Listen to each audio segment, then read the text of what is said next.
Welcome to the Simply Incredible podcast. This is Daryl, aka the D, and with me is T Rizzle, George Champion. Hey, what's happening, buddy? And well, that's really all that's here. What happened to Josh and Andre? We have secluded them in a soundproof chamber off stage tonight so that they can't hear the questions that we're about to ask our studio audience. This is going to be awesome. Right off the bat, we'll tell you about next week's podcast. We will be talking about Daredevil. It comes out on the 18th on Netflix, the new season, season 2. I'm excited. How many episodes are they supposed to have for They this usually one? have 13. 13's doable. I can do that. I have to binge them, but Well, I know this. After about the second episode, I will not be able to stop. that's the way I always get when I start watching. I did that with Breaking Bad and Jessica Jones too. I started watching that and I was like, okay, I got to see what's going on. I know you told me, and I've had the same problem. It's like 2 in the morning. You got to work the next day, and yet he's like, one more episode, just one more. You're like, all I need is 3 hours of sleep, and I'm cool. 24. I was the same way with that. But you said you haven't watched that. I haven't. You know, I got the first season on DVD, and I started watching it, and I remember liking it a lot. And for whatever reason, you know, I stopped watching, and I just never picked it back up. And it was just, boom, gone. I know. For me, the first season I love, but the second season is when it really kicked it up a couple notches. I might have to rewatch that. I hear so many people just love that show. That character, Jack Bauer. I mean, I only heard Peasy not like it. Really? Yeah. And I love Kiefer Sutherland. Ever since Young Guns, I was like, dude, that guy's going to be awesome.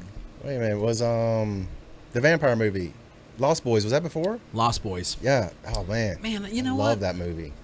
Same thing. I remember when I saw him there, man, he was freaky cool, though, right? I was like, oh, I love that movie, Lost Boys. That's one of my favorites. Great movie. Okay, now, a few things from the past week. What'd you do this week? Anything good? Just get a cold. Dude, are you all better now? Just about. Just about. I had it last week. I'll tell you what, it floored me. I mean, and when you got it, did it come on quick?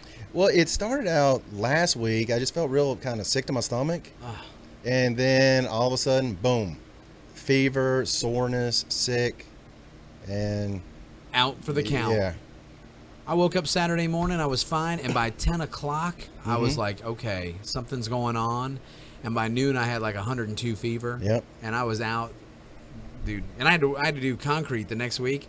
I was wheelbarrowing concrete with like 101 fever. I was like, I'm gonna die. Yeah, I couldn't even go to the convenience store and sell cigarettes. I felt so bad. I'm sorry, I can't ring up that register. I'm sorry. There were some other guys there that day, and they were watching me wheelbarrow, and it was not that big of a pour. I was like, you know, but they were looking at me like I was just this wimp. They didn't know how sick I was, and I was dying, and I was like, I just don't care. Yeah. But being sick did give me one thing that I can share with us. Oh.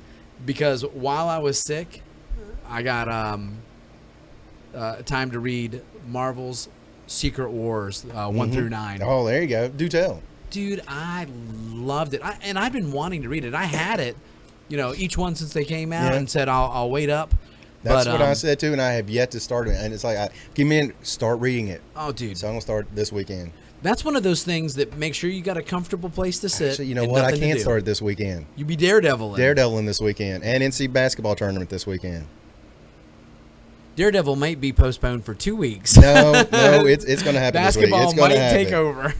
And well, UVA's only got 2 games, so I'll be all right. So you're good. Yeah. But I loved it because it reminded me of 2 things that, you know, and I'm not going to put any spoilers out there if you haven't read it. But number one, it did have enough of the throwback and just salt and pepper. It was from Secret Wars, the original back in the 80s. And it had some familiar faces that I had only seen in Secret Wars. Right. But then the other thing that I loved, and I know you will too, it had almost like a what if flavor. Oh, I love the what ifs. You know that. And it was like, I mean, you're talking Jonathan Hickman, who's one of my favorite writers. That guy, he's a genius. Wow. Art was fantastic, and you've got like a 9-issue what if Marvel Universe event. It was, I thought it was fantastic. That's awesome.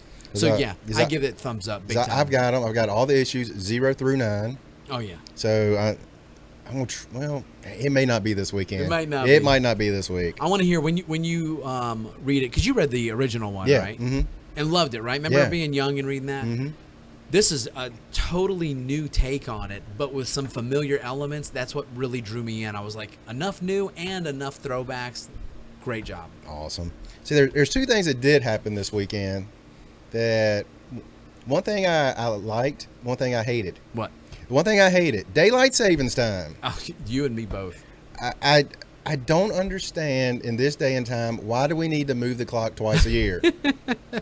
It feels almost like, let's just mess with people. I'm telling you, I know that they say that the purpose was because it was an agricultural society before. Yeah. We're not. No, not at all. Have you seen that Facebook meme that says it was an American Indian quote, and it said, only the white man would believe they could cut the bottom of the blanket off, sew it on top, and have a longer blanket. That's true. I looked at that, I was like, oh, dude. That's exactly. I keep seeing the one from The Princess Bride. We just took an hour of your life. How do you feel? It's like, yes, that's right. You sucked an hour of my life away. And I've jokingly said this for a long, long time. If I ever become president, I vow to get rid of that. And my genius plan is, after inauguration, the first time it comes up, I'm going to move it a half an hour. And that's going to even it out. You've got a literal plan for this I platform. have a plan. That's literally my entire platform. One issue, that's it. Economy, I got nothing. Foreign affairs, got nothing. I would like to be counsel on the Joint Chiefs of Staff. Yeah, the Joint Cheats. That's exactly what they are. That's exactly the right. Joint Cheats. What I propose. He's going to puff, not pass. Ain't it? I have not inhale puffed. But one of the things I saw was a guy saying, why do we have to move it Saturday at midnight? If we're going to move the clocks forward, I propose that we do it Friday at 4 p.m. Yes, I saw that. I saw that. Now, that's a good idea. Yeah. It's like, okay. Yeah. But I'll tell you what, it depresses me to death in the wintertime when that 5:30 and it's dark out. Yep. I'm like, for real, man? Mm-hmm. I was so tickled to find out somebody said, hey, you know we're moving the clocks, right? Yeah. As much as I hate doing it, the fact that I knew we were getting longer days, I was like, hallelujah. I know. I've got one of my friends. She's a nurse. She works the late shift. She's like, one time a year I have to work an extra hour. One time a year I get to work 1 hour less. Oh, jeez. I was like, that's gotta suck. We have to work that extra hour. Oh, dude. And they're like, and it's free. And the second thing that I want to mention is I finally got to watch the 1994 Roger Corman Fantastic Four. Woohoo! The cheese factor is high. Love it. And I will say this, it's not a good movie. It's not a But good movie. it's a good movie if you just go into it thinking it's going to be cheesy. 100%. It's a Mystery Science 3000 Yeah. movie delight. And it's Especially if you're a fan of the Fantastic Four. Yeah. You got to see it. and it's one of those things I was like, wow. And sadly, as bad as it was, Yeah. it's still better than the new Fantastic Four. Oh, that's rough. I think if we put it to a vote, I think more people would like the old one. I'll be honest. And it's sad to say that. I'm telling you, I think you could make an argument. Mm-hmm. I think you could. And you said it that Doom's outfit was spot on. It was spot on. And Secret Wars version. And Matt was saying that he's like, he's got a muffled voice. I was like, you're absolutely right.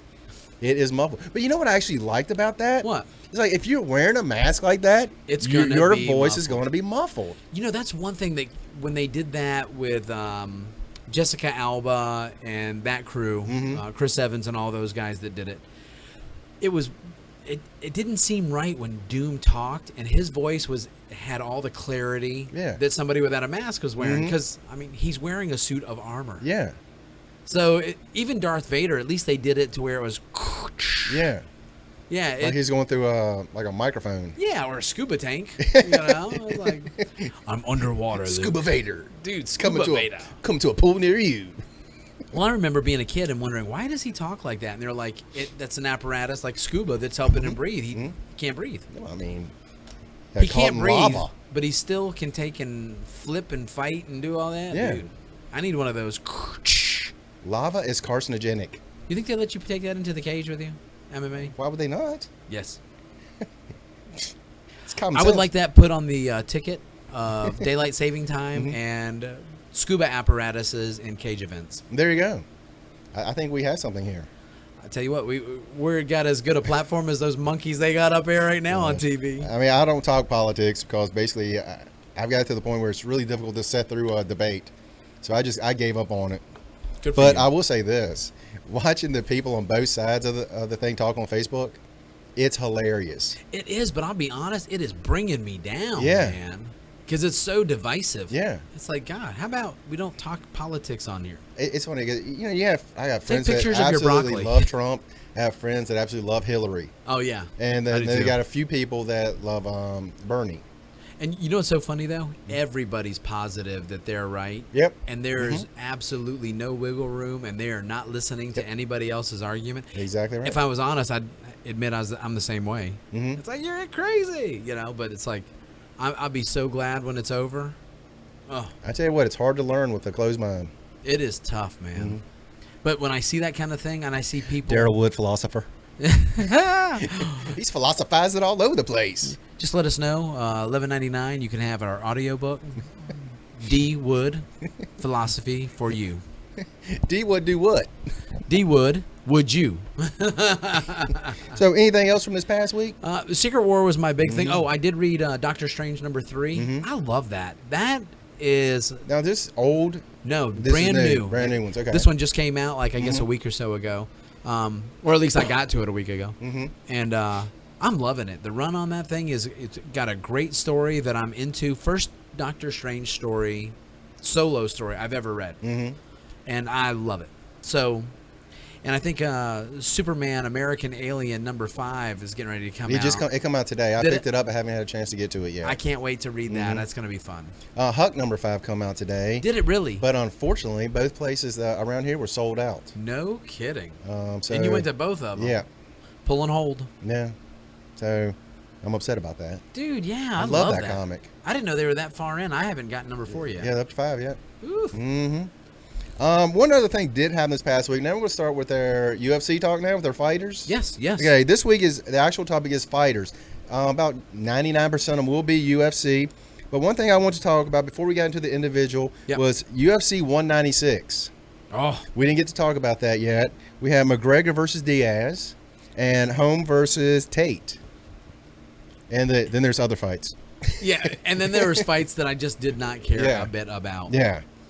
You know, it's been a long time since you had such, a fight that you just did not even care about any of the undercards. Yeah. And I hate to call the championship, Misha versus Holm an undercard. Exactly. But I tell you what a shakeup in the UFC picture. I could not believe that Holm got put out like that. Well, I kind of thought going into it, I was like, Misha's got the kind of fighting that could take her out. Now, why though? If where she lost it was the ground, and she nullified Rousey's ground so well. Yeah. That's what kind of threw me off with it. I looked at it and I was just like, what in the world? Because I remember Ronda was trying to do all of her arm bars, all of her positional controls. I mean, the only thing she I can was think out. of is she didn't really have anything when it actually got to the ground. I mean, from back. Yeah, right. Because after he got to the ground, it seemed like she was really clueless, especially in round 2.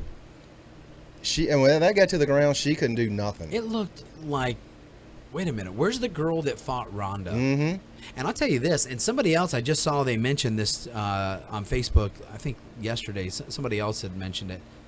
Did you think that physically Holm looked soft in this? I tell you what, I honestly said when she first come in the cage, I sent Josh a text, and it said, she looks like she's trying to be Ronda Rousey. She's trying to come in with that pit bull face, like, I'm here, it's my title, and it looked fake. Who, Holly. Holly, yeah. And for me, I was like, that doesn't look like Holly Holm to me. Dude, and one of the things I loved about her was her sweet princess attitude. Mm-hmm. And you know what? I mean, it's good of her to take and have a game face and stuff. Mm-hmm. But Dana White said that it was one of the dumbest things, even though he's a promoter, who makes fights, and that's his job. She lost millions by not waiting for the Rousey sequel. Yep. But that wouldn't be until like September or October. Something like that. Oh, yeah. And she wanted to stay busy, which Mm-hmm. she's got a manager who was an old boxing manager. Mm-hmm. And he's somebody that, and like I said, I got this, from one of Dana's interviews. He said, look, this guy, he thinks he's a genius. He's not. Mm-hmm. They should have held out because she could have made like tens of millions of dollars. Wow. And lost it because now it's a tainted fight. Mm-hmm. I I mean, to me, it looks like there's a triangle at the top of that women's division. I mean, I almost feel like Ronda can beat Misha, Misha can beat Holly, and Holly can beat Ronda. Wouldn't that be sad if they just kept round robbing? And then who was that other lady in that first fight? Amanda Nunes. Oh, yeah. She's like, I want the title shot next. I'm like, sweetie, you gotta wait. You're not in that circle yet. Yeah, I mean, she was like number 6 in the division coming into the fight. I'm like, you got a couple more steps to go. Yeah, and if you go in there right now, the only thing that you're gonna do is put on a bad performance and hurt your brand. Yeah. I hate it though because I think if Ronda fights Misha again, I think Ronda wins again. I think so too. Even though each time they fought, Misha's gone a little bit further. Right. Now, and the other thing is, do you think, because at first, if you would have asked me if Ronda came up against Holmes, I was like, Holmes wins again. Yeah. And now there's chinks in her armor. Mm-hmm. It's like, well, maybe we spoke too soon. Maybe Ronda can make like the greatest comeback of all time. If she changes her fight. If she changes it. Yeah. And I mean, poor Holly, I still feel bad for her. It's like, man, she was, a minute from winning? At least, yeah. Mm-hmm. Now, that right there, I do like one thing that she did in her loss. It says a lot about her. She didn't tap and passed out? She didn't tap. Mm-hmm. She said, no, I'm in it all the way. Mm-hmm. Which is a perfect segue Yep. into the main event. Mm-hmm. Nate Diaz coming off of a 2-week notification, Yep. which he was not training for a triathlon. He was on a yacht in Cabo drinking. Same thing, right? Same thing. Yeah, he's carb loading. Lord have mercy. He came in there and was the guy that we were hoping for. Mm-hmm. The only thing that I thought that was a mistake in making the fight was the fact that they didn't have enough of the opportunity for these guys to be building the fight. Yeah. Because it's, dude, they're both... They are two of the current best talkers out there. Without a doubt. Even though Nate, I won't say that he's going to be called one of the best talkers because he's eloquent. No.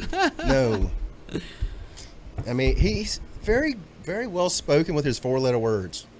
Well, we'll say that we'll go with quantity instead of quality. Yes, exactly. I mean, even during the middle of the fight, as he's getting punched, he's still talking trash. Hey, let me tell you this, though. Which is impressive. I'll tell you what, though. If you looked at the build-up, at the very beginning when he got there, right off the boat. Mm-hmm. If literally off the boat. Literally. If I looked at the pre-fight press, it looked like Conor was kind of edging him. Mm-hmm. He was getting in his head, mind-gaming him. But the closer it got to the fight, to me, it looked like Diaz was in Conor's head a little bit.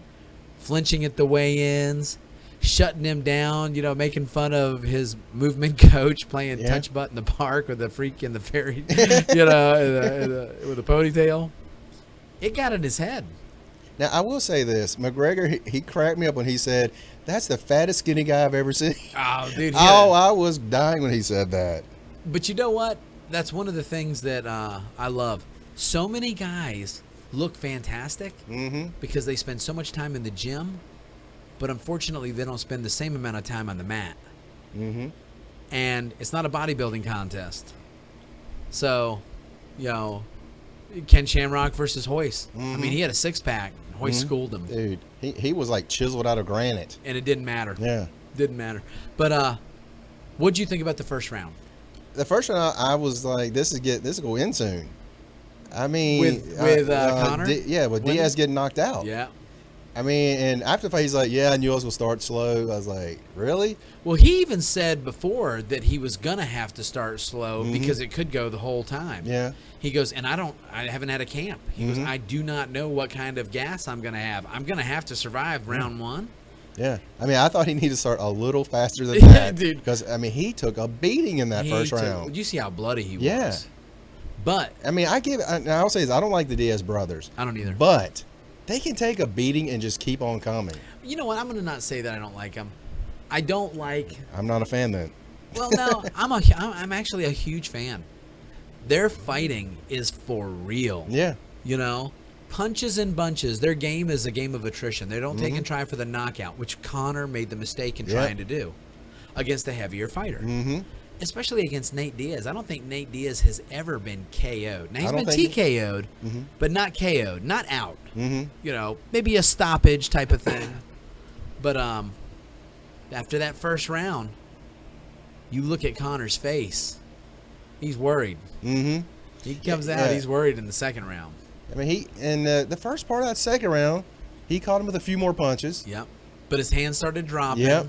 I mean, I think he was gassing. Oh, he was gassing, dude. I mean, there was no way if this thing had gone 2 more rounds, he was going to be standing there. Oh, no way. In fact, I have to say, as you don't want to give too much credit to somebody for their loser speech, you know, because that's not something you want to do well or be good at because you do it so much. But he did it well because he was humble in defeat. But what he said was he used his energy more efficiently. Oh, gosh, he used the word efficiently. Yeah. I can't even tell you how many times. Well, dude, when I looked at that, I was like, that's just another way of saying I gassed. Mm-hmm. So, but I'll tell you what, I absolutely loved it because Conor used to always make this thing. He goes, oh, yeah, everybody thinks they can strike with me until I hit them. And then all of a sudden, they're a wrestler. Mm-hmm. And Conor's out here striking until Nate starts duking at him. And what's he he became turning a wrestler, into? yep. And I when I did a review of this, one thing I said is like, this happens a lot. You get hit, you start trying to grapple. You don't want to grapple with the Diaz brothers. Those guys, that jiu-jitsu is for real. For real. I mean, and he just schooled him. Did you see even the way that he was taken and getting the mount, you know, from, you know, not losing the position? I mean, you could see the experience in there. He was sitting there saying, hey, look, you know what? I'm going to take and let this guy Buck go crazy, and I'm just going to surf the wave until that position gets finalized. And he did it like a master. Yeah. And when that choke went in, something very different than what Holly Holmes did. Yep. Holmes went out on her shield. Mm-hmm. Conor McGregor tapped about as quick as you he was tapping before that thing was finished. I was like, dude. I will say this. I like the way that Diaz finished it, though. He slipped the one arm. The one arm was coming across the throat. He punched him in the face with the other side to cinch it in. Yeah. I was like, that's a really good setup. We always tell people it's a negotiation tactic. Mm-hmm. We take and help the fit, feel the fit with a negotiating fist. Like, that was beautiful. And it was cinched in. I was like, it's done. I'll tell you what, when he tapped him out, I was off my chair. Mm-hmm. I was screaming, and I was just so glad that this guy had gotten his deal. The only thing I wish it would have been for a belt. Yeah.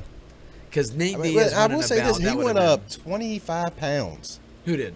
McGregor. Well, here's the thing. People have said that. I mean, I know his normal weight is probably around that. That's what it is. Yeah. His normal weight's like 175, I think 180, and he makes the cut. Which is one of the reasons he wants to go up to lightweight, because the cut's killing him. Oh, really? Yeah, it's hard on him. I thought he was going to go back and fight one more time at he will. 145. But that's why he wanted to test the waters, because if he could and get the belt, he'd vacate and not have to make that cut. That would have made sense, yeah. And the thing is, Diaz makes a 155 cut. He is a lightweight. Mm-hmm. So it's just like they're walking around weights, you know. Great fight, though, man. Yeah. Oh. And I love how this shakes up the picture. Yeah, and this is one thing I put on Facebook. Who is now the face of the UFC? Dude. In the last 4 months, you figure Ronda has lost. She was the face. Yeah, yeah. McGregor was the face. Yeah. Holly Holm, who we thought was going to be the face. Yep. You don't, I mean, to me, I'm like, who is now? The closest I think that you could name somebody right now is Nate Diaz. Well, I heard someone else say John Jones. I was like, can't be him right now. Not now, Can't but be. a couple of weeks it can be. I don't think it's going to be. Oh, I think he's going to school DC. Really? Handily. I don't know. He hasn't been around for a long, long time. You have arrested, powerlifting, motivated, and sober John Jones. Is he? He says, which I think he said Now, before. here's the thing. I think that guy, before all this trouble, I was like, this is one of the coolest people in fighting. Right. I like the dude, and now I'm like questioning what I liked about him. Well, in DC, that's one of the things he always talks about in his talks, you know? Daniel Cormier. Daniel Cormier, sorry. Yeah. Some people may not know. Yeah, and District of Columbia. great fighter he is. But he always makes that accusation. He's a fake. Mm-hmm. You guys see this nice guy on the TV. That's not who he is. Mm-hmm. This is a thug, you know, a loser, a punk, a chump. And I'm like, golly. Well, you remember that when they go fight one time and they had a brawl, basically? Dude, they both got fined. And they knocked Dana off the stage. Yeah. Man, that was beautiful. I can't remember who did it, but I think there was two guys. I think it was Rumble Johnson and maybe Rashad. Mm-hmm. They pretended to get in another one afterwards. Yeah, I remember that. And remember Dana was like, not again. That was well planned. Dude, yeah. So the 200 picture, UFC 200 coming out, you know, this summer, has been shaken up. And people are talking rematch between Nate Diaz and Conor McGregor, or Nate Diaz or Conor McGregor versus a comeback GSP. I've been hearing that too. How about that? And Dana was like, nah, it just so happened that he was there. I was like, I don't think it just so happens that he's anywhere. Put it this way, I've been seeing some official things just in the last day or something where they're actually taking and giving more voice to that than just his presence ringside. And for me, I kind of hope he doesn't come back. I do too. Dude, retire a legend. Yeah. I mean, he's got Go be happy. just a brilliant legacy there. I mean, I hate to say it, but look at Anderson Silva, where he's at now. Dude, it's going to happen. I mean, we're all human. And when you take and slow down. I mean, he's taking a lot of shots to the head. Oh, yeah, totally. And you know, I remember in that last fight, he was like, I don't really remember part of the fight. Well, do you remember Anderson? If he was fighting somebody, it wasn't who's going to win. It's when's he going to win. Yeah. It's not even how. You knew he's going to knock him out. And I remember when it changed against Chael Sonnen. Chael Sonnen, man. Because I was like, he all but got beaten that fight. Oh, he lost the entire fight except the last second. Yeah. But that's why MMA is fantastic. It ain't over till it's over. That's exactly right. All right, that's the UFC 196. And now let's go into some fighters. All these are going to be pre-UFC 100. And a couple of them actually did not make it into the UFC. Oh, there's a bunch of people that were in the forefront of MMA that weren't for the UFC promotion. Now, who do you want to start with? I'm going to start with a guy. Now, this guy was not UFC, and this is one of the guys that when I first saw him in kickboxing, I was like, this is an absolutely amazing foreign technique, just power, everything. That was Ramen Decker. Oh, dude. And he passed away a few years back. Yeah. But, I mean, if you can Not that old either. Very young. I want to say he was in his 40s, wasn't he? He was my age. He's 46. Man, he was old. Very, very, very young. But if you go back and find some of his fights. Oh, YouTube it. Because I remember when we used to hang out back in the early 2000s. Yeah. Guys' night every Friday night. Oh, I loved it. Troy, you'd bring all these videos and we could watch these. All the bootlegs. Yeah. I mean, and you brought some of his stuff. And I was yeah. I mean, it changed my kickboxing. Just how I watched it. 100%. How I looked at it. It was so amazing. And you would see him kick people and they would move. not centimeters, feet. Oh, he crushed people. It's one of those things. Again, I highly recommend looking on YouTube, finding some of his videos. Amazing. One of my all-time favorite Thai fighters, Raymond Deckers. Loved watching him back in the day. I'll tell you somebody else right in that time frame, and you know, Rob Kaman. Yes, yes. Rob Kaman, just this beast. It was so good to see these guys with this incredible boxing structure and then bring the power that the Thai style and the clinch, unreal. Mm-hmm. Hey, I forgot about him, yes. It's an amazing fighter. Well, it's funny because the first time I ever saw both of those guys, there was an old production company called Panther Videos that used to be in Black Belt Magazine with all the instructionals. They had this video called the Headache Tape. And all it was knockouts. And it was funny because it was both kickboxing and Muay Thai. And we didn't know at the very beginning who these guys were, Raymond Deckers and Rob Kaman. And they didn't even have their name on there on all of the different clips that they showed. But we got a couple. And I was like, oh, dude, these guys are a whole lot different than the ones that we've been led to believe in America were really good, like Superfoot and Don Wilson. Yeah. These Wilson. dudes, Don the Dragon. Don the Dragon Wilson, yes. Yeah, but after that, I don't think I really followed too much of it until the K1 started. When K1 started, you had all those guys going in. But as far as the UFC, first fighter, of course, which is also the first Hall of Famer, was Royce. Royce, yeah. Came in there and turned the martial art world up on its ear. And you know, I mean... Yeah, I mean, he's another one that changed my view. Oh, me too. I was like, when you're down, you're just going to get your butt kicked. That is somebody who changed the view of the world. Because everybody thought we knew what it was. It's going to be these big punch kick guys. All of a sudden, the skinny Brazilian guy comes in there and schools everybody. And then you get a little skinny guy like me tapping out a Navy SEAL. Dude, life is good. Where else, in what other world outside of comic books does that happen? Well, I am a superhero in my own mind. Super D. But, I mean, Royce, I mean, we talked about him a couple weeks ago. I mean, it's just, so we don't need to do a lot on him, but again. You got to mention him, though. Yeah, you have to. I mean, again, he changed what we thought. It's like, you're down, that's it, it's over, now it begins. Now, love him or hate him, one of the great things was Ken Shamrock as a foil. Because, I mean, I don't care how super you are, you're going to be judged by your opposition, by the mountain you have to climb. And if you saw Ken Shamrock back in the day, he was everything that the world would have said, he's going to kill everybody. Yeah. And I mean, he was that guy, you know, I said earlier, he's like cut out of granite. He was like that Greek god.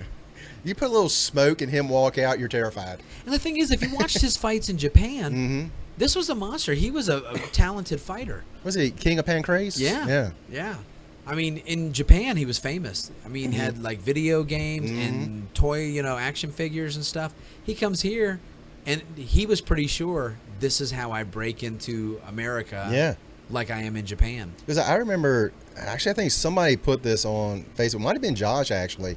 It said, it's like, I'm going to come here, and this little guy thinks he's going to, like, grapple with me or something. Some little karate guy. Yeah. Is going to choke me. Yeah. He said, I'm going to run through everybody or something like that, right? Yep. Something along those lines. I was like, wow. I read that, too, and I just started laughing. Yeah. I was like, we had no clue. Yeah. I mean, even after we saw it, we still didn't know what we saw. Oh, dude, totally. It's like, why is that guy tapping? Is he getting hugged? What's happening here? Yeah. He's like, he stopped, and now he looks fine, but it looks like he actually did quit. I have no idea why. What happened? And you remember the ref stopped the fight, and then I think Ken was like, I didn't tap. He's like, all right, I'll do it again. Dude, I love it because Royce put it back, and he started yelling at him, you tapped, you know you tapped. Yeah. I started laughing. I was like, yeah, I did. But you know, those first 4 UFCs were kind of their own animal because then we got Dan Severn. Yep. He's fighting again. I saw that you posted that. Is that legit? I think it is. I think Sunday. Him and Tank Abbott, some small organization somewhere. I mean, I saw that and I'm like, this can't be true. Well, I saw something and I thought that it was just smoke and mirrors and it wasn't true. They were going to do something where Roy Jones Jr. was going to fight anybody, you know, that they, you know, chose. It wasn't going to be a professional boxer, but if he could beat him, they were going to give him like $100,000 or something. And I was like, what? Like a freak show, you know, type of thing. And that on the card, this was the other thing. Like Dan Severn was going to come back for Ken Shamrock or Tank. So it could be legit. Okay, I'm looking on a thing on here, and it says Don Fry most certainly doesn't want the winner of Tank Abbott versus Dan Severn. That is a great headline. Dude. Well, Don Fry can't do it because his health, he's jacked up. Mm-hmm. His back is all kinds of messed up. Yeah, that's what it says. It's on Roy Jones undercard. I'm like, why are these guys fighting at this age? It's a carnival more than it is a sport. Mm-hmm. I'll watch it, though. But I'm like this. I'm like, I will watch it, though. And it's the same thing I said about Shamrock versus Gracie not too long ago. I was like, and you were basically like, if they still love doing it and they want to do it, go for it. Right. Would you stop like an old cowboy from riding a horse? It's like, that's what they want to do. Yeah. Let them do it. Yeah. But I don't know how much of a market there is for a Ken Shamrock or a Dan Severn versus Tank Abbott, rather. Yeah. Those three. Well, I would say the Shamrock versus Gracie, that had something. Yeah, because you've got technique. Mm-hmm. The other guys are brawlers. Mm-hmm. Well, yeah, I mean, like Severn and Abbott, I'm just like, as decent size as they were back then as far as their appeal, it was nothing like Shamrock Gracie. Dude, and not only that, I'm so worried because I knew that Hoist was going to go in and display mastery in his technique. Yeah. But, my fear is with Tank and... He might have a heart attack walking across the cage. Dude, that's it. I saw a picture of him versus Dada 5000 again. Oh, gosh, I hope not. If it is, it's going to be, it's like... That would be brutal. Well, when we're talking about Gracie, there's another guy that only made it to the UFC for one day, and that's Sakuraba. Oh, yeah. Also known as the Gracie Killer. Oh, yeah, yeah. And he was in UFC for all of one fight. Yeah, UFC Well, Japan. actually, 2 fights, but it's one day. It's so crazy because you reminded me of what happened. Tell our audience. Tell them. I got to go back to debacle. find out who he actually fought again because I forgot who it was. But what actually happened is in his first fight, it was stopped early. Conan Silveira. Yeah, Silveira, that's Marcus right. Conan. I don't know why I didn't remember that. But he, I think it was Big John, had a premature stoppage on it. So it was basically, they actually had Silveira winning. I remember that too, and I had totally, completely forgotten it until you said it. And so then Tank Abbott was fighting somebody who won, and I don't know why he didn't go on to the finals of this little mini 4-man tournament. Right, could have been an injury. Yeah, and I can only assume that's what it was. Yeah. But so Sakuraba fought again and won by armbar. I remember too because it was in Japan, and the entire Japanese contingency lost their mind. That their guy, Sakuraba, what, you stopped it early, and that wasn't going to fly. The hometown hero was not going out like that. So for them to bring it back, unreal. And it was actually supposed to be a different guy. I think it's from Sakuraba's camp, and he either got hurt or something happened where he couldn't fight. So Sakuraba ended up coming in and fighting. He's a beast, but he's a smoker. Like he smokes. Really? Like it's funny because you think of him as being like one of the most elite athletes in these hour-long fights, and he's like, yeah, back in those days there were some long fights. Oh yeah, I mean he fought a lot in Pride, and they had like 15-minute rounds. Oh yeah, dude. It's like you're sitting there watching. I was like, is this round going to end any day soon? I used to love because some of the bootlegs I would get would be like weeks or even months after the fight. Yeah. But if you were lucky enough, they had a type of video called the digest version. And all the guys that were on the trading forums would list it, full version or digest version. And yeah, I mean, if it was a really important fight, you wanted every second. Yeah. But if it wasn't, you're like, can you fast forward through the 10 minutes where they were in guard? I remember we watched some of these fights. I'm like, wow, this is a long, long round. Can this thing end? I mean, I said before, it's like, can this end any day soon? Oh, dude. Because a lot of times, I mean, it's like they would be like grappling, but not really grappling, just kind of resting. Oh, yeah. And they get caught up under the ropes and stuff. Oh, yeah, dude, I remember that, and that kind of stuff made me giggle. Oh, I remember Jeremy. The third man. It's the third man. Yeah. The ropes. I always call it the third man. They get tangled up in the rope. Yeah. Anytime that they go under the ropes and stuff like that. Come on, don't let them do that. Now Sakuraba, his appearance was awesome, but there was a couple of names we can't forget earlier than that. Marco Huas. Yes, he was in UFC for a while, man. He was, Man, he was good. Well, I remember seeing him. He was so good because he was one of the first guys that I remember looking at and saying, he is not a specialist in any one area. Mm-hmm. He's a specialist in having a high level in every area. Because he sat there, he won with jiu-jitsu. That last fight he had against 6'8" Paul Varlins, the polar bear.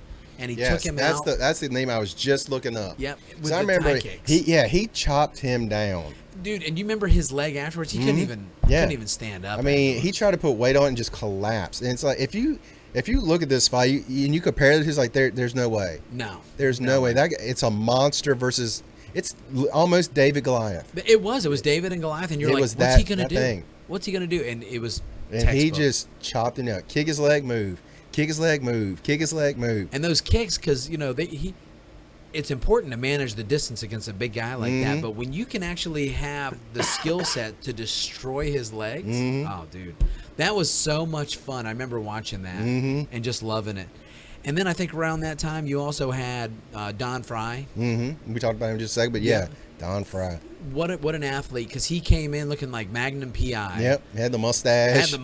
And this, great interview voice, like some sort of Texas All-American. And man, was he a wrestler too? Yeah. I mean, like WWE type wrestling. Because I know Sakuraba, he did that too. He was a wrestler. Wrestling. Oh yeah. Now in Japan. Yeah. A lot of those guys did that and fought for real. And it's funny too, because some of them even blurred the line, and it was a common thing to do what they call a work, where, hey, you're going to take a dive, what? Yeah, that's how we're going to do it. We're going to pay you anyway. Yeah. And a lot of the guys took the money and went. But Don Fry had a great, career in the UFC and won one of the tournaments, which, I mean, you got to give him props for that. Did he fight Shamrock in that? Ken Shamrock? Because I know he went against Ken Shamrock, but I don't know if in my mind, I'm thinking it was not in one of those UFCs. No, I think that was in Pride. That's what I'm thinking as well, because I believe he actually got Shamrock in a heel hook. I wouldn't doubt it. Yeah. But what's funny, though, is because he had some of the most memorable fights. Like in Pride, where he was taken in, I cannot remember the Japanese fighter's name, where they just kept, dirty boxing. One guy, each of them had a hand behind the head and swung with the other hand for what seemed like, 4 minutes straight. I mean, look it up on YouTube. Don Fry. Yeah, I'm looking up a name, and you tell me if this sounds right. Yoshihiro Takayama? It could be him, yeah. He's like this blonde looking like Greg the Hammer Valentine. That's exactly him. Okay, I know no one out here knows Greg the Hammer Valentine, but maybe us too. But I'm looking at pictures of Don Fry's, like combination of Magnum PI and I don't know if you remember this guy, Blackjack Mulligan. Oh, dude, yes. Blackjack with a claw. Yeah. It's like a combination of those two. Now, that's something that I could take and do. An old 1970s school wrestling 70s, maybe podcast. Early 80s with wrestling. Be all over that. Wahoo McDaniels. Wahoo. Oh, gosh, yes. Dude, the Mighty Igor. Dude, the Iron Sheik. Oh, gosh, Sheik. Ivan Koloff. The Sheik. These are not UFC fighters we are naming. No. Hey, and I'll tell you. The Four Horsemen. Right after that mix of fighters, though, another guy came on the scene, Mark Coleman in UFC 11. He was a beast. He actually, I remember back then, to me, and it still is now, but it was so much more so before. Every event was like a lesson. You were learning, what the truth in fighting was.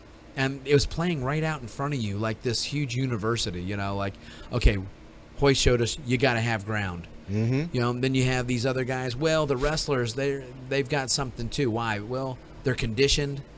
They control the takedown, and they can take and maintain top position. And then Mark Coleman introduced us to something called ground and pound. And I remember watching him, and I was like, okay, that's it.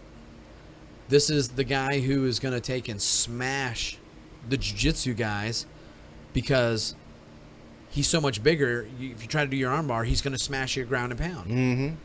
And so you thought, okay, now we might have something that we have to add into the mix. Yep. Until another guy comes in named Maurice Smith. Maurice Smith, And Thai kicks, great day Thai kicks. when he came in and schooled with a KO, he knocked out Coleman. Mm-hmm. Never saw it coming because you were sure, oh, dude, he's going to double leg him. You're not going to stop the double leg, Yep. which he did. But Maurice had studied enough with Frank Shamrock, figured out how to get back up. So the lesson after Mo Smith was this. Number one, heroes today are goats tomorrow. Mm-hmm. Okay? And number two, if you can't be on a high level of all of the areas of fighting, striking, clinching, grappling, it'll be exposed in front of the world. Mm-hmm. So it was like, because after that, you'd think, okay, well, now is Maurice Smith untouchable? No. Nope. He got beat too? Mm-hmm. Well, By somebody who was a I mean, better it's mix. I think it's the rule. At some point, you're gonna lose. You're going to lose. Mm-hmm. And if you have a weakness, it's going to be found Yep. out. You've got to be as complete as possible. Mm-hmm. One guy that actually was not in there, and we'll get back to some of these other guys that was in UFC, but Fedor. Oh, yeah. I mean, he was like the Russian bear. He was unstoppable The for Emperor. years. Yes, the Emperor. Were you a fan, like he was your guy for a while, like you followed him and He stuff? was not like my number one guy, but he was a guy you always knew about, and you always wanted him to be in UFC. Oh, dude. You always Totally. want, because there's always that aura, that legend. Who would every you have matched fight. him up? If you could have picked the UFC crossover fight with Fedor, who would it have been? Wow. Because I already know my answer. Wow. So we got to go heavyweight or light heavyweight. Light heavyweight, probably, because that's where he would probably shoot in for. Oh, it could be heavyweight, though. I mean, I think he would have fought either one. Yeah. I think he's right at that line. Man, that's a tough one. Randy Couture. Yeah, that's a name that came to mind, and honestly, the first name that come to mind, and it would have been a terrible fight. Who? Tito. And I think that Yeah. would have been a terrible fight, Yeah. but that name popped in my head. I was like, that's not very good. But I will tell you this. I think Tito and Fedor have one thing in common. And I don't mean this to bash either one of them. They're athletes and champions in their own respect. Mm-hmm. But both of those guys are part of the hype machine. And if you ask me, as good as they are, both of them were seriously overrated. Oh, yeah. You know? I mean, Tito, I love Tito. Tito is maybe... He's entertaining. He's probably my favorite of all time. Really? And it just goes back to that time in my life. Gotcha. Where you were at your pinnacle of fanboy on. Yeah. And you see this guy, he goes in there and, he does that little thing before the fight. Yeah. And then he's jumping around and He was stuff. a character. And, I mean, he talked the trash before there was really a lot of trash talking. And when he finished the fight, he dug the grave, carried your body over, and covered it up. Now, Why was that funny to me? I don't know. I thought it was the greatest thing. you know what's funny, though, is that I had seen that years before in Thai matches. Mm-hmm. Because they have the Ramue, the traditional Thai dance. Well, each camp would personalize it. I mean, you had like some standard things that they would do. But I remember being in Virginia Beach at FDC, and my teacher Frank Cucci was putting on some fights. And this kid, he was small too. I bet you he was like 120 pounds, soaking wet. Mm-hmm. And he came out and did his Ramue, and he did that. He dug a grave and put the guy's body in, and once he covered it up, he started jumping up and down on it. Ah! And I remember the crowd giggling, like, what in the heck is this freak show? And then, I see it with Tito, and I'm like, you were in Virginia Beach that night, weren't you? He was stealing. Platinum blonde, all the way to the root. I went to the root. Dude. What was that guy's name? Hardbody Henderson? Oh, In yeah. that tough man competition they used to have on TV. I remember that, yeah. A black dude with platinum blonde hair. He would be knocking people out. Platinum blonde, all the way to the root. All the way to the root. I do remember that. That's a long time yeah. ago. Oh, that was hilarious watching those guys. Hey, speaking of Tito, his first nemesis, Frank Shamrock. Frank Shamrock. I mean, you got to mention the brothers, Ken and Frank. You can't And miss then, Frank. fast forward 10, 15 years, you got the Diaz brothers. Yeah, right. But back in those days, I mean, Frank Shamrock, a true legend of the sport. Yeah, 100%. Just ask him; he'll let you know. He will in spades. I remember hearing that on one of his videos, it said something like, "Hi, I'm Frank Shamrock. You already know me. I'm the greatest fighter of all time," Oh my or god. something like that. I 100% can hear him saying that. Oh. You know what though? Neither one of the Shamrocks are very bright. No.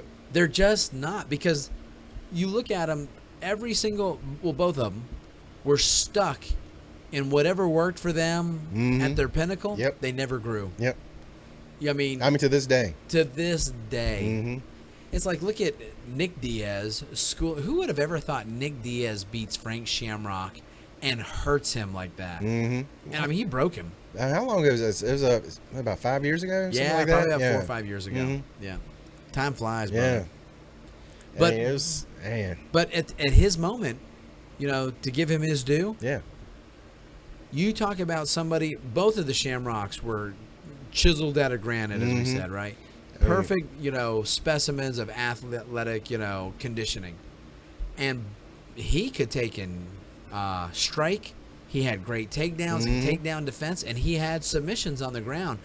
To me, he was one of the guys that him and I'd say Marco Huas both kind of vied for that position of most complete fighter.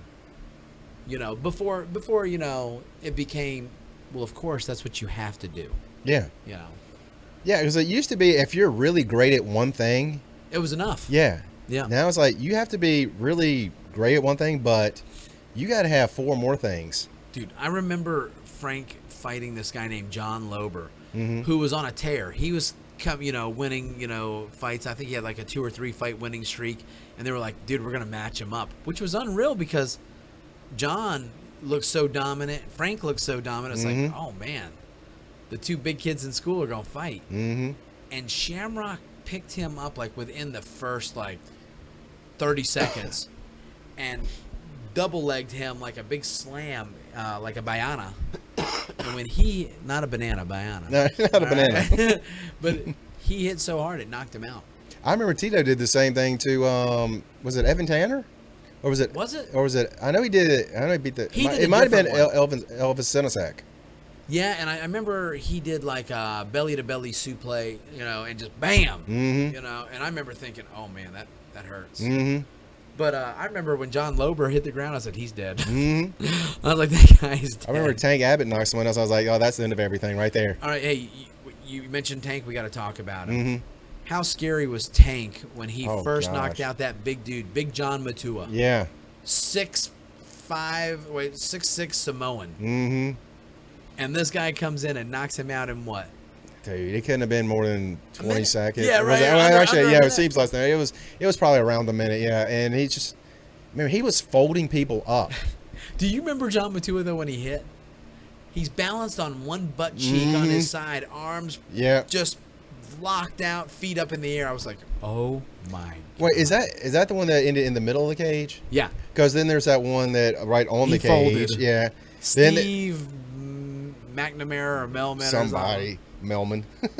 And I remember. He Melmaned him. Gosh. He was devastating back then. Oh. First time I ever saw people get knocked out like that. Yeah. Because you never saw people get stiff like that. Not like that. Now, I've never seen that before. You see it some. It's like, oh, he'll be all right.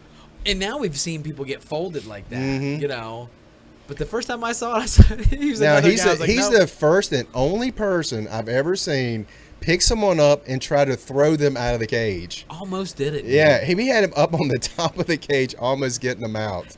And I hate to say it, Cal Worsham, the guy he did that to, he did what you would want if you could script it and you had Tank Abbott throwing you.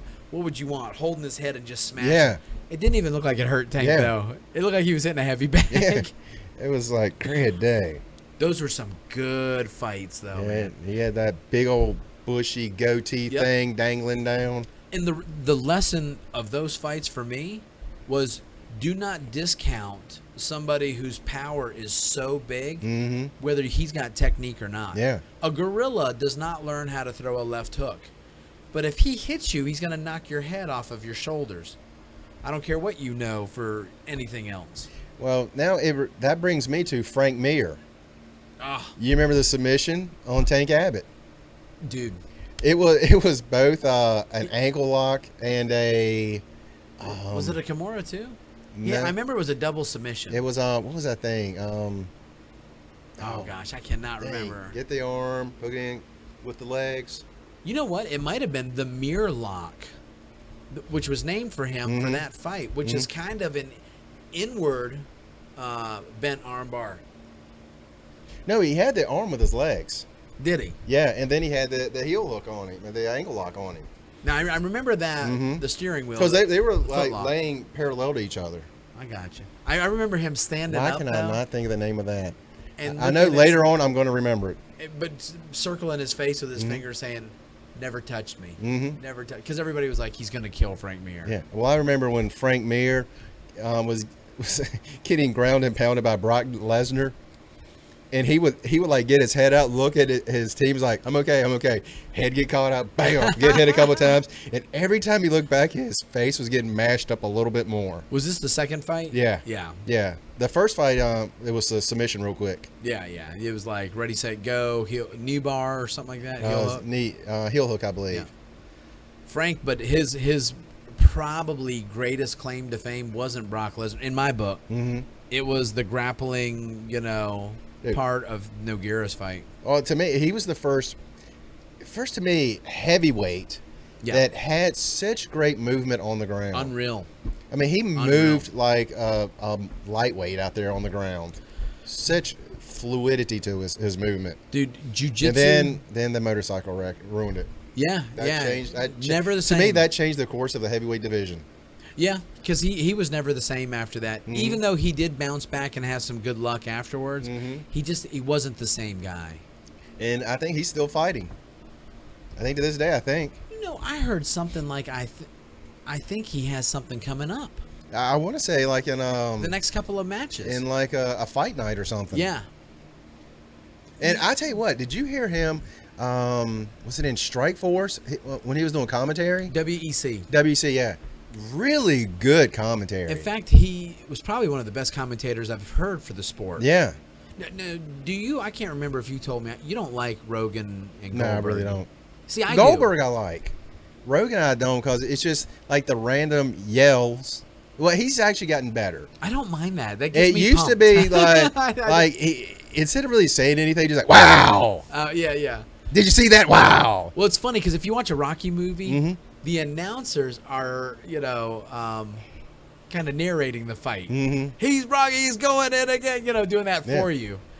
And when he gets all excited, it reminds me of those Rocky movies. Balboa can't stand up. Well, the biggest reason I don't like him is he shows so much favoritism. He does have bias, yeah. And Mir, he always felt like to me like he was right down the middle, just calling a good fight. And boy, he was good at it. In fact, I wish he still I do too. had that about. I mean, even if he did just fight nights or something, I think he was so good at it. Oh, without a doubt. In fact, if he doesn't, that's a crying shame. Either that or he should do a podcast because he's somebody I would listen to talk. Chael Sonnen, he does some commentary on fights, some announcing. You know what? I don't know if I've heard he him did some with it was in Japan. It might have just been All World Japan Wrestling. But I think he did. Yeah, I did hear something like that. He's been doing stuff with Jim Ross, old JR. Yeah, you told me about that. And I watched some one of them. I was like, man, that's really good commentary. He's really good at it. He's not a dumb guy. Not at all. Everybody looks at him like he's, just an entertainer as far as, a loudmouth trash talker. He's a smart guy. He's a really smart guy. Whether you hate him or love him, he's intelligent. Now, the Frank Mir fight with Nogueira, though, when you had these guys, because back in the day, the crossover was almost like DC and Marvel. Yeah. You're like, the guy from Pride's going to come over in the UFC. Let's see who the best in the world is. Fedor versus Randy Couture. And when it came to grappling, the names that were being, bandied about was Frank Mir from the UFC and either Nogueira or Josh Burnett. From Pride. Yeah, I remember he was the babyface assassin. Do you remember how he used to look? I mean, he was a fat boy. Yeah.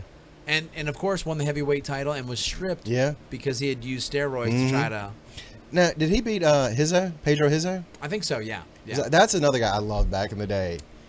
Hizzo's kick was unreal. Mhm. He just wasn't one of those guys that was lucky enough to ever seal a championship. Yeah. He'd get to the top. Yeah, he kept getting there.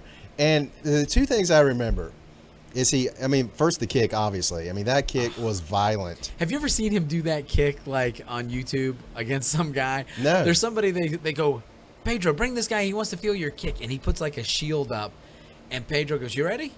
And he kicks him, and it looks like the guy gets hit by a truck. Oh, God. It knocks him across. It doesn't surprise me. You look that up on YouTube. Pedro Hizzo kicks guy in gym.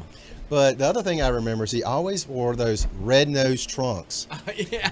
And I used to think that wasn't a product. That was just like a nickname because every fight, He got a red his nose bloodied. I mean, 15 seconds in, he's bleeding out the nose. Dude, I remember old school, you would see like, red nose. Mm-hmm. And I remember some of the other gear they would wear.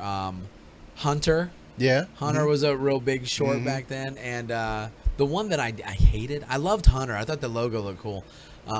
Vitamins and minerals. Yeah. You remember? Well, there was another one that I really don't want to mention. Who? The condom outlet. Can you imagine I that? still can't believe that they actually said, yeah, put that on your butt and go fight. Well, now that was not a brand of short. It was just one of the sponsors. Yeah. that I'm made like, it on why are you there. telling these people to put that on them? I remember the first time I read that, I was like, whose idea was that? It's like, really, The guys? Condom Depot. Or something like that. And I was like, come on. Retarded. Pedro Hizzo, I mean, I loved watching him. There's another guy in there, and I love this guy's Oleg Tektarov. Oh, I dude. loved him. I mean, he's another guy that you look at him the wrong way, he's going to start bleeding. Dude. He was a free bleeder. I loved watching him. Did man. you have any fight that stood out for you of his? Not one in particular. No. Because to me, they all felt very similar. Yeah, his did. But I will say this. I loved him in... 16 blocks, was it? No, it was something minutes. Not With De Niro? yeah. He had the camera the whole time, Yeah. right? Now, and in my mind, I'm thinking 88 minutes, but that doesn't sound right to me. I know what you're talking about. He was But, the bad guy in the Yeah, movie. he was Don't you he was the remember- guy that was just filming the whole time. Don't you remember being pumped up? One of our UFC Yes. guys is I mean, he's the making first it. one that I really remember in anything. Do you I'm gonna remember look Ken, this up while we're talking. Do you remember Ken Shamrock in Virtuosity? No. Russell Crowe was kind of like this cyborg that was on a tear, kind of like a Terminator type thing. Mm-hmm. And part of the chase, he fell into a UFC, and the guys were fighting in there. And it was funny because it was the UFC, but they were making it look like it was a Royal Rumble where there was like 7 guys in the ring or something at once. Wow. And Shamrock was one of the guys, and it was when he was just juiced to the gills, dude. I was way off on the number of minutes. How many? It was 15 minutes. 15 minutes. I was close. You must have seen it a couple times. I must have seen it a bunch of times. After you see it Well, I'm looking at this. He was in Air Force One. Yeah, he's one of the bad guys. Yeah, he was one of the, he's actually one of the prison guards in that. Absolute Force. I don't know that movie, but it's. I mean, he's made a actually really good career out of movies. Dude, I'm glad, man, because from what I heard, he seemed like a decent guy. He always seemed. I mean, he still has movies that's being produced right now. Good for him, man. And that's awesome. I'll tell you what, though. I remember when he was fighting Henzo Gracie, and it wasn't in the UFC. It was in I can't remember World Combat. I can't remember the fight. Mars Reality Fighting, one shot type of thing. I have never heard of that. So they go to the end, and here it is. The mats Henzo. were red. Yeah, right.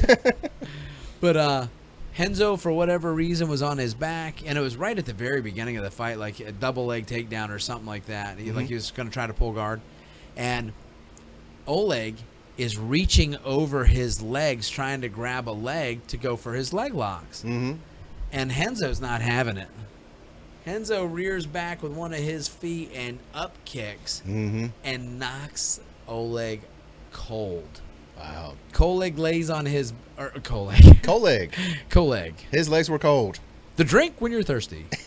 And but he took and he fell back on his back. His head was propped up in the air and he was out. Henzo jumps up and hits him one more time, and it was like, don't hit him no more. He's dead. Yeah. But I mean, that was a good fight. Good fight. Now, that's kind of the early, people. Do you have any other people that you want to mention? Because after that, you start coming into, I can't believe we missed a couple of names. There's two names right off I was about to mention. Go. Chuck Liddell. Yeah, that was the and one. Matt Hughes. And Matt Hughes. That's two guys that right off the bat. Chuck Liddell, were you a fan? No. I hated the mohawk. Hated the mohawk. I hated the mohawk. I hated the belly. Oh, you gotta love it, right? I mean, he's got a six-pack and a fat stomach all at once. I did not know how that worked. The only time I've ever heard that in the past is a steroid issue because I don't think that. I don't either because you believe he don't ever look did like that. it. No. But usually when you get that pumpkin belly, they call it, it's because your internal organs grew from steroids. So I'm thinking maybe he did crunches while drinking beer. Maybe that's what was happening. It could be just the trailer park Jeet Kune Do. But I remember hearing before him and Tito fought that they were in the same fight camps all the time. And they said whenever they would fought that Liddell would beat him. And that's why Tito never wanted to fight him. I was like, that's crazy talk. And I love it because Tito is like, no, I don't want to fight. He's my friend. Yeah. And Chuck's like, screw you. I want the belt. And dude. he beat the crap out of him, 3 times? Oh, dude. If they fought again, he'd still get the crap beat out of him. I mean, poor Tito. That's one of my favorite in-ring afterwards, where they were doing a hype up. Mm-hmm. And Chuck walks into the ring. And I don't know if it was Rogan or not, but somebody had the mic up. And he goes, the reason he don't want to fight me is because he's scared. Mm-hmm. And let me tell you, I guarantee you he will not stand toe-to-toe with me in this ring and duke it out because I'll knock him out, and he knows it. Yep. And Tito did not say anything. And you're expecting a Nate Diaz response. Yeah. Screw you, And all you got was cowering, you basically. were like, he was like, yeah. Oh, my God, he's calling me out in front of the world. Yeah. So, I remember that first fight, and it's one thing we've taught many times. Yep. When someone's charging you, get off the track. Dude, get off the track. If the train's coming, move. Don't just keep going straight back. The train's going to catch you. Not only that, but when he got his back up against the cage, I think he thought he was going to be okay just covering up. Yeah.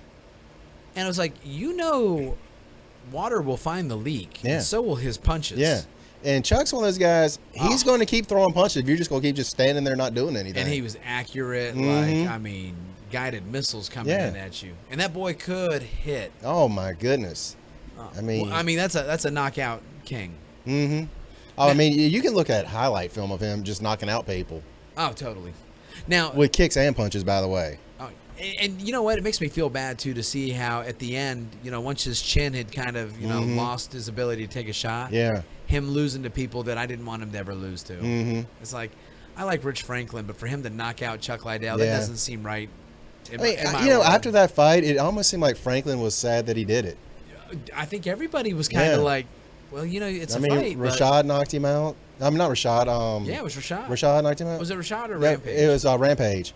Rampage hit him so hard. It looked like the man's head almost spun around. I think it was Rampage. Rashad. No, it was Rampage. Are you sure? Yeah.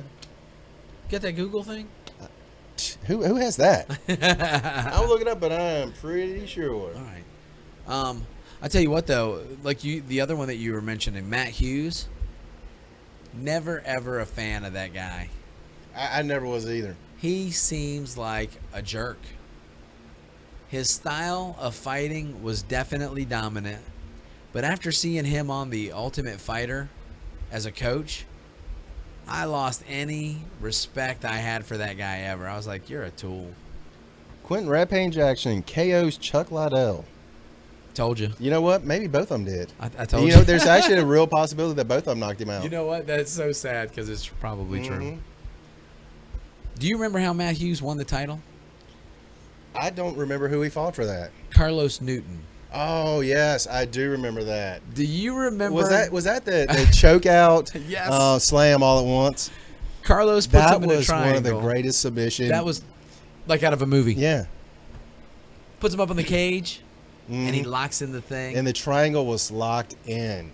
The thing about it is, Hughes doesn't slam him to get the release. It was goes gravity. unconscious. It was gravity from being knocked out. Choked out. Yeah, choked out. Mm-hmm.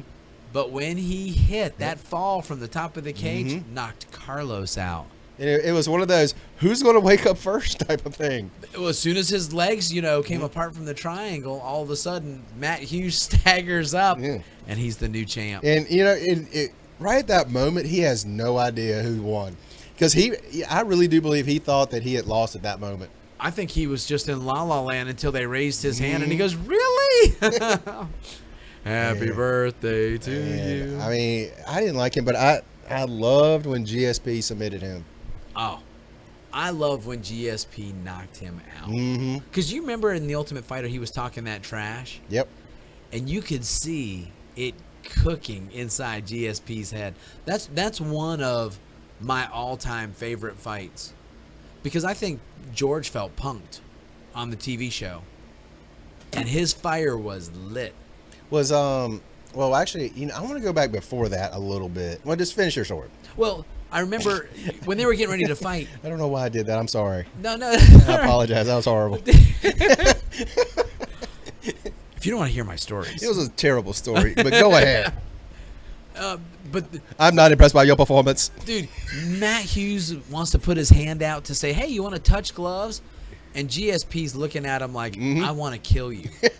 Yep. And it looked like he was getting ready to run a race. Like he was almost in a 3-point stance for waiting for the starter pistol to run over there and start the beating.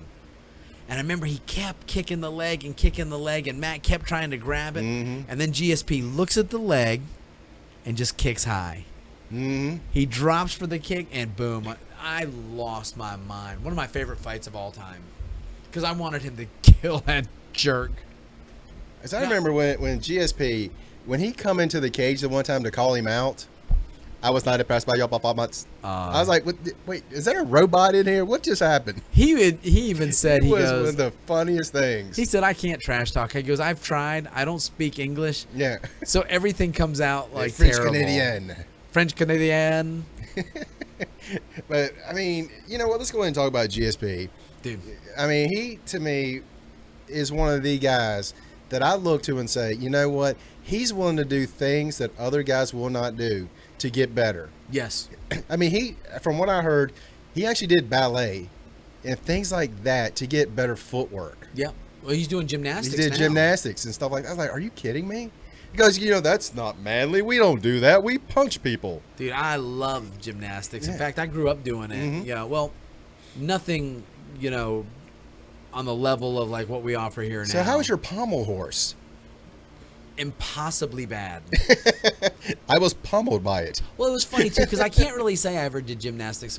In Kung Fu, we did a lot of acrobatics. Right. And now they were just basics, but as a kid, it was huge. I mean, I could do like a backflip just standing there, a backhand spring. I could get paralyzed trying that. It's so funny because now I think about just the thought of doing it. There's not enough money to get me to try to do a backflip right now. I was like 16, 17 at 46. No, I'm not going to do it. Now, they had me do a back handspring in here, and I hadn't done one like in 25 years. And they said, do it now or we won't believe you can do it. So I'm sitting here and I go and I throw it. I made it over totally fine, but I asked Mariah, the tumbling coach here, and she goes, "You get props for actually doing it, but you look like a frog." That's hilarious. I was like, I think I might have gone down, not up in the cool points with that. But I love GSP. His drive for excellence. Like he went for wrestling. He was actually considering going for the Canadian Olympic wrestling team, but they said the division was so strong, he couldn't do it.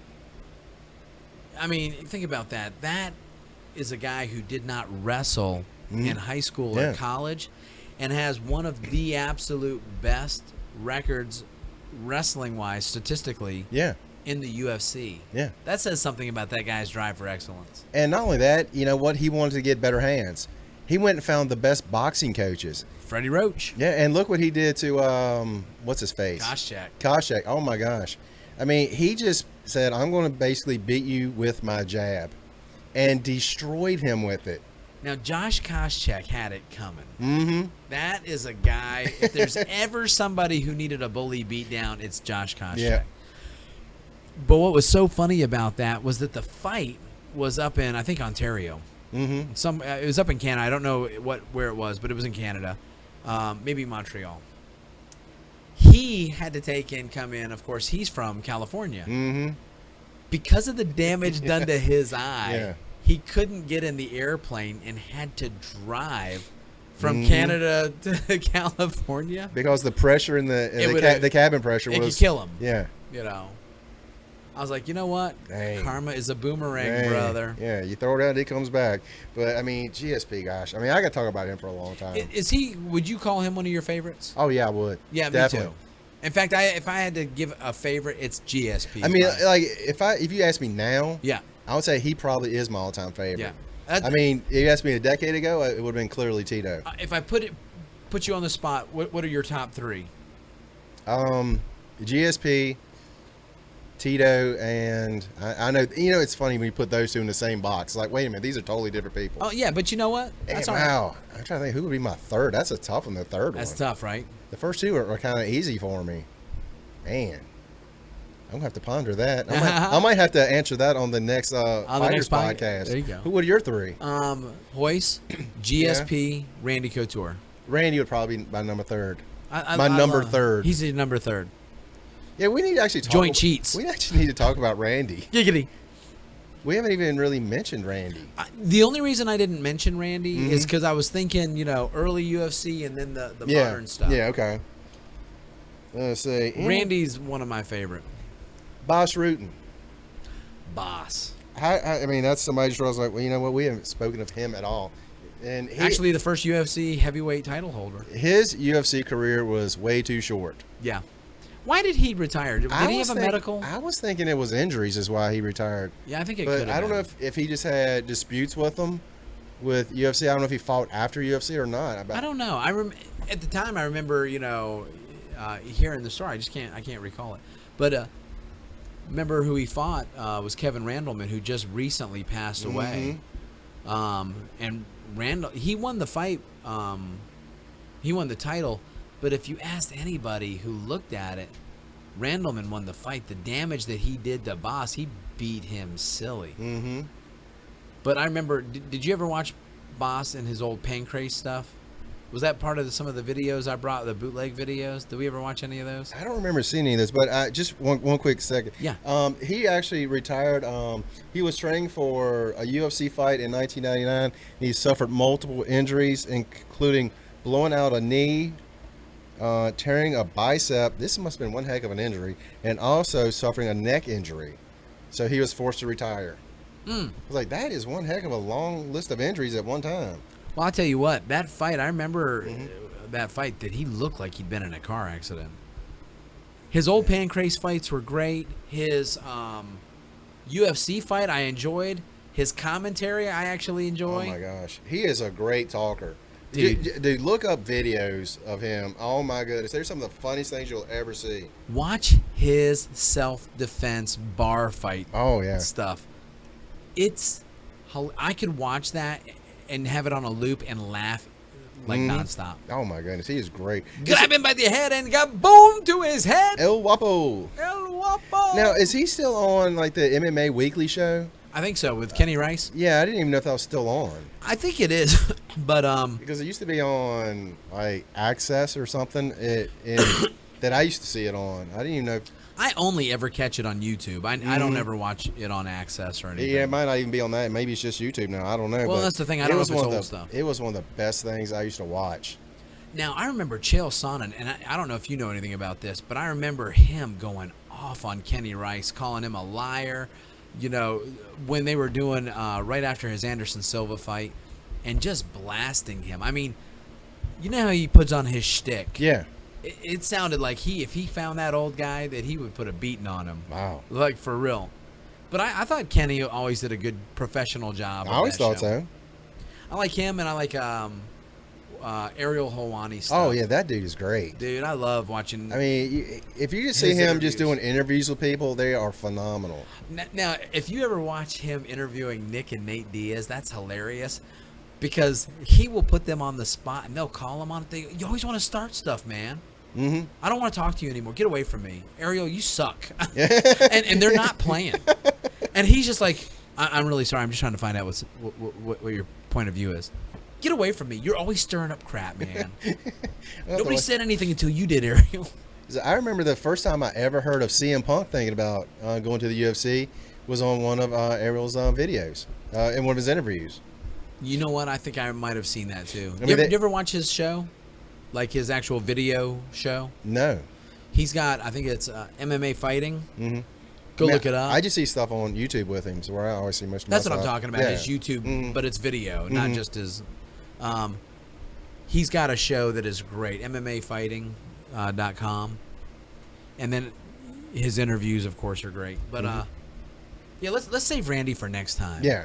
It'll probably be a few weeks before the next one because next week we have Not Daredevil. yes, Daredevil. You're killing me, dude. You're gonna watch it. And you're not gonna be able to stop. You're gonna probably miss work a day to watch it.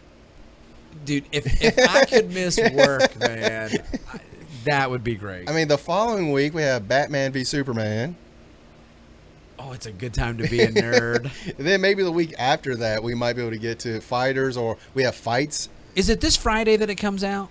Yeah, the 18th is Daredevil. All right. Yeah, Daredevil. I almost said Deadpool. Daredevil. I've got to get on it Friday then. And Then so the next week again is Batman v Superman. That's the 25th.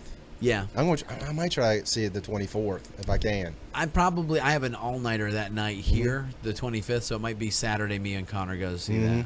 Dude, that's gonna be good. Is Saturday more heavily attended or less than Friday? What's a bigger night? I've never gone on a Saturday. I don't know. Because I remember we used to go as a group on Friday nights. I would say Saturday's probably a little bit thinner. I would think so too, right? I would think. But I mean, the last movie I saw on a Wednesday afternoon. It was practically empty. And I saw Deadpool on a Wednesday afternoon release week, and it was practically empty. Damn. You know what? I think that's what I'm going to try to do is maybe do like a late matinee, like a 4 o'clock, 5 o'clock thing on Saturday. That's not a bad idea. Dude, that might be fun. Yeah, I might sneak in on father-son time. Please do. Connor would love it. He asked last time if you were coming with us on one. I was like, no, I don't know where he's going to go watch this one at. Well, I always think it's father-son time. Y'all don't need someone as great as me like tagging along.